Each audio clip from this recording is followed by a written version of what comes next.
Bom dia, bem-vindos. Chamo-me Pedro Pinho, venho do Centro de Ecologia, Evolução e Alterações Ambientais da Faculdade de Ciências da Universidade de Lisboa e trabalho em Ecologia Urbana. Nós, quando vemos a cidade de cima, temos a ideia de que existem habitats que estão espalhados pela cidade, que são muito óbvios, são jardins, os nossos parques, mas também a biodiversidade urbana encontra local para viver em muitos outros sítios, por exemplo, nos nossos canteiros, nos vasos, nas paredes das casas. Portanto, existe muita biodiversidade urbana que não é óbvia aos nossos olhos. E um dos nossos trabalhos é estudar essa biodiversidade urbana, onde é que ela existe, que fatores é que a influenciam e porque é que ela é importante.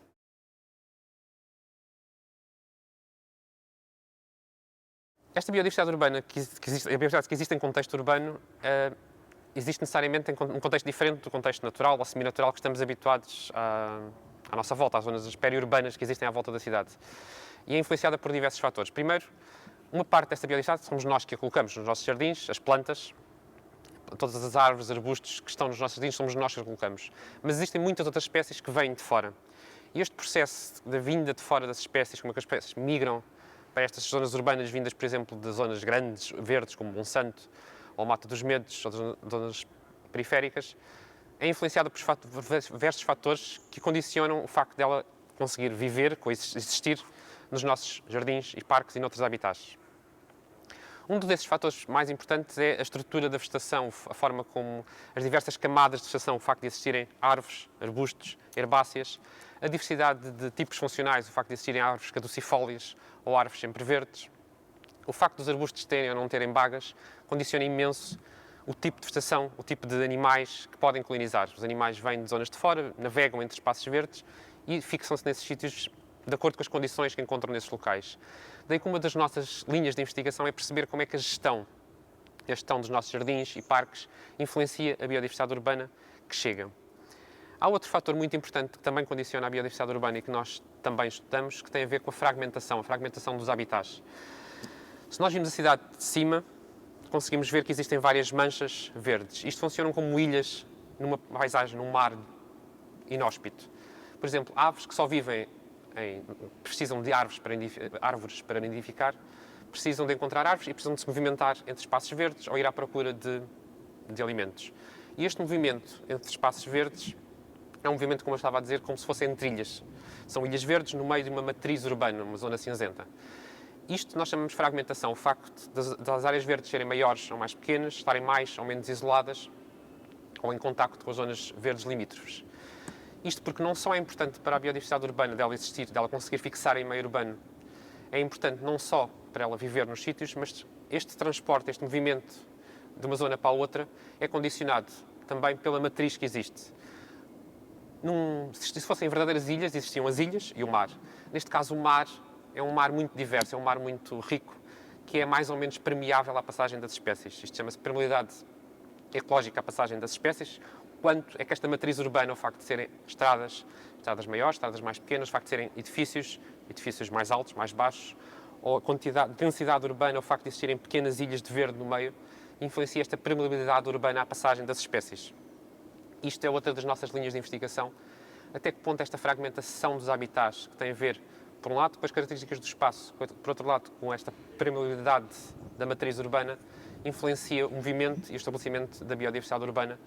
E nós temos visto em várias cidades, quer em Portugal, quer fora, que isto é um dos fatores preponderantes. Zonas muito densas densamente urbanizadas, têm necessariamente uma fauna e uma flora mais próximas de uma zona tipicamente urbana. Isto é constante ao longo de todas as cidades.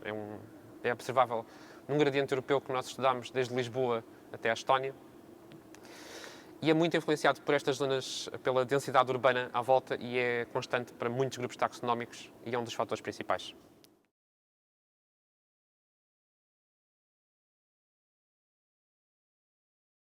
A conservação de espécies em meio urbano não é algo especialmente relevante, uma vez que se trata de um habitat fortemente alterado, embora seja importante incentivar a ligação das pessoas a essa biodiversidade. Mas um dos fatores mais importantes para nós incentivarmos, conservarmos, favorecermos a biodiversidade em espaço urbano tem a ver com uma coisa que se chama serviços de ecossistemas.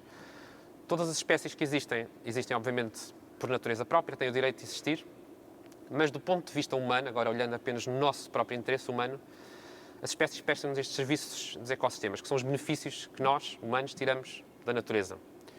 E em meio urbano esses benefícios tornam-se extremamente relevantes e às vezes muito óbvios.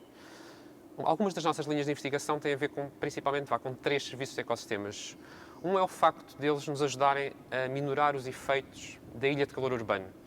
Zonas urbanas muito densas, muito grandes, até menos grandes, mas igualmente densas, tendem a ser mais quentes e mais secas, especialmente no nosso clima, do que as zonas circundantes. Isto torna um ambiente mais inóspito para nós, é um pouco mais árido. E também, durante as ondas de calor, que são cada vez mais frequentes até com alterações climáticas, exacerbam o efeito na nossa saúde das ondas de calor. E esta ilha de calor que existe em todas as cidades, os efeitos podem ser minorados pelo verde das cidades. A parte cinzenta, a parte construída da cidade, que é chamada a infraestrutura cinzenta das cidades, que são os prédios e as estradas, absorvem calor e libertam-no lentamente durante a noite, criando esta ilha de calor.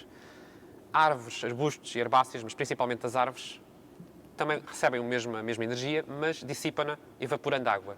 A consequência disto é que as zonas verdes em si são muito mais frescas que as zonas cinzentas circundantes e têm, inclusive, um pequeno efeito de melhoria, tem um efeito de ilha de frescura, que é o contrário da ilha de calor, que beneficia as zonas circundantes, ou seja, as pessoas que vivem mais perto de zonas verdes tendem a experimentar um clima mais úmido e com menos temperaturas extremas, especialmente durante as ondas de calor. E, visto de cima, à grande escala da cidade, com os modelos de circulação de atmosfera, também é possível ver que as ilhas, estas diferentes componentes de ilhas verdes, também tendem a diminuir o efeito geral da ilha de calor. Isto é um serviço do ecossistema prestado pela vegetação. É feito à conta da evaporação da água, mas é um importante serviço que nos presta, que é a regulação climática. Um outro serviço importante que as zonas verdes, a infraestrutura verde das cidades, que é como nós chamamos, ao conjunto de habitats que existem na cidade, nos presta, tem a ver com a regulação hídrica. Quando chove, especialmente em clima mediterrâneo, chove muito de uma vez e esta água geralmente tende a escorrer toda de uma vez e quando apanha zonas que estão impermeabilizadas, cidades, tende a acumular-se e a causar danos a jusante. O facto de existirem pequenas bolsas de jardins, que são zonas de infiltração, no fundo, vão reter essa água e lentamente vão libertar essa água para os aquíferos, quer aumentando a infiltração, quer libertando a velocidade a que são dissipadas para o sistema de esgotos. Isto tende a fazer regulação climática e a evitar cheias. Existem vários exemplos, existem em Almada, o Parque da Paz, em Lisboa, em construção, na Praça de Espanha, está a ser construída como uma zona verde que aumenta a infiltração da água local para evitar que a água venha para as partes mais baixas da cidade, causando as inundações. Isto é um serviço de ecossistemas que é feito com um conceito que é conhecido como Nature-Based Solutions, soluções baseadas na natureza, ou seja, estamos a imitar um processo natural, infiltrações aumentadas pelas plantas, raízes, árvores que retêm a água, que retêm o sol e que, eventualmente, nos prestam este serviço. O terceiro serviço que também nós investigamos, o terceiro serviço de ecossistema, tem a ver com a regulação da qualidade do ar. As cidades são ambientes necessariamente poluídos, existem agora principalmente devido ao tráfego rodoviário e essa poluição obviamente influencia a saúde humana. É uma ligação bastante óbvia.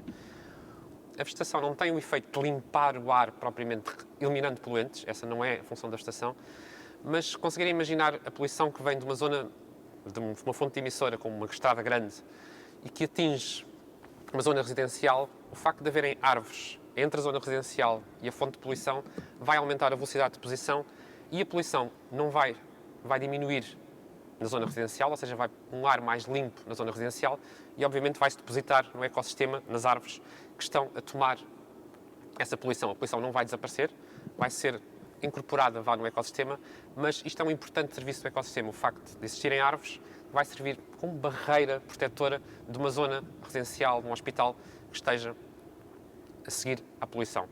E isto é um importante serviço do ecossistema, está fortemente ligado à estrutura da vegetação. O facto de haverem árvores é importante, quanto maiores e mais densas as árvores, mais significativo é este efeito e tende a ser observado em cidades onde a poluição, obviamente, é mais alta e é mais relevante. Em Lisboa é um desses casos e nós temos visto que, mesmo à escala da cidade de Lisboa, conseguimos mapear onde é que esse serviço do ecossistema está a ser providenciado pelas zonas verdes e também qual é que é a poluição de fundo que existe nestes locais. Uma das formas que nós temos de estudar este serviço do ecossistema, que é a relação da qualidade do ar e a poluição do ar, é através da utilização de indicadores ecológicos.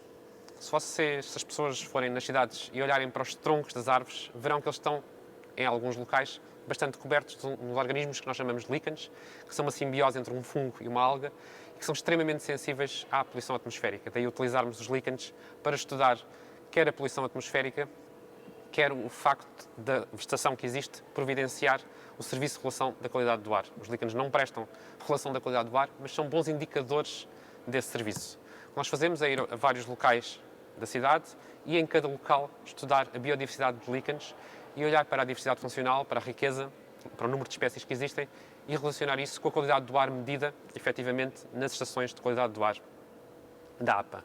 E a partir dessa informação, indicadores ecológicos da qualidade do ar, conseguimos perceber quais é que são as características dos espaços verdes que influenciam a relação da qualidade do ar. De facto, espaços verdes maiores ou com maior densidade da vegetação tendem a aumentar a prestação deste serviço. E isso é um dos nossos trabalhos, é tentar perceber quanto é que temos que aumentar ou quanto é que podemos aumentar, quer em área, quer em densidade, para aumentarmos a prestação do serviço de regulação da qualidade do ar.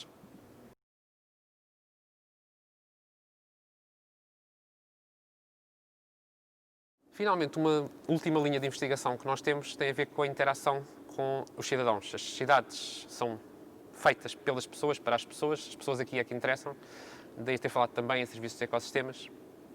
Mas uma das formas que nós também temos de potenciar a importância da biodiversidade urbana é interagir com os cidadãos, com as pessoas que vivem nas cidades e também com quem as gere. Uma das formas é, obviamente, trabalhando diretamente com as câmaras municipais, tentando responder às perguntas que elas nos fazem, aos desafios que nos lançam.